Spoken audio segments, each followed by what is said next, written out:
میرے بھائیوں، میری بہنوں، میرے بچوں، میری بچیوں، اللہ کے واسطے ماں باپ کو دکھ نہ دینا، ورنہ اللہ بھی ناراض ہو جائے گا۔ چند دن پہلے ایک بچہ بچی میرے پاس آئے، دونوں میڈیکل اسٹوڈنٹ تھے، کہیں گے ہم شادی کرنا چاہتے ہیں۔ تو بچی نے کہا جی میرے والدین ناراض ہیں، وہ نہیں، اس رشتے پر راضی نہیں ہیں۔ تو میرے باپ کہتے ہیں اگر تو نے یہاں رشتہ کیا تو تیری میری ایک درمیان ایک خط آئے، کھچ جائے گا خلیج، ہم اس پار نہیں آئیں گے تو اس پار نہیں آئے گی۔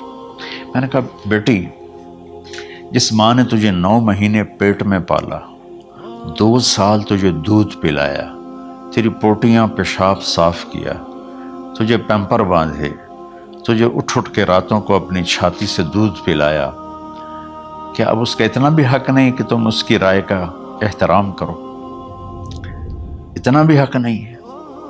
تو میں نے کہا بیٹا میری کوئی رائے نہیں ہے، تو اگر تیرے ماں باپ راضی ہیں تو بسم اللہ ضرور کر، اگر راضی نہیں ہیں تو دیکھو موت تک تجھے ماں باپ کی دعا نہیں ملے گی، اور ماں باپ کی دعا نہ ملی تو کچھ بھی نہیں ملے گا۔ تو بھائیو دوستو، خاص طور پر آج کے کالج کے نوجوان بچے بچیاں یہ ماں باپ کے ساتھ بہت بدتمیزی کرتے ہیں، چونکہ اس میں والدین کا پہلا قصور ہے کہ انہوں نے ان کو دین نہیں سکھایا۔ بچپن میں انگلش میڈیم سکول، پھر او لیول، پھر اے لیول، تو انہیں کیا پتہ ماں کون ہے باپ کون ہے۔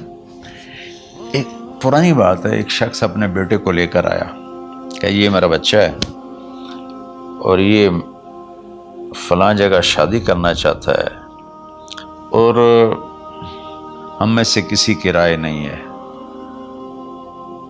اور یہ مانتا نہیں ہے، اور اس کے ساتھ اس نے دھاڑے مار کے رونا شروع کیا۔ تو میں نے بچے کو دیکھا تو یوں کر کے بیٹھا تھا، اس کا باپ رو رہا ہے، ہچ کیوں تو ایسے بیٹھا ہو۔ تو مجھے اچانک خیال آیا، میں نے کہا شیخ صاحب اس کو کہاں پڑھایا تھا؟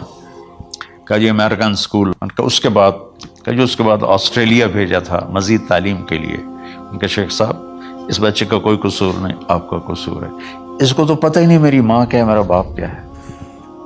ایک ہماری تہذیب تھی وہ ختم ہو گئی ہے، اس میں علم نہیں بھی تھا تو ماں باپ کا۔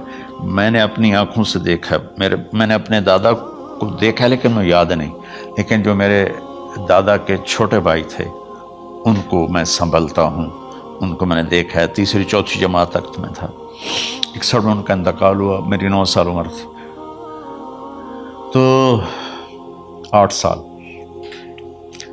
ان کے بیٹے جوان تھے، اور ڈیرے میں جب وہ بیٹھتے تھے تو ان کے بچے ان کے سامنے نہیں بیٹھتے تھے، ان کی پیٹھ کے پیچھے بیٹھتے تھے۔ اتنا ادب، حالانکہ چاروں کے چاروں دین نہیں جانتے تھے، تہذیب تھی، ثقافت تھی، جو آج کی تہذیب نے ہم سے سب کچھ چھین لیا۔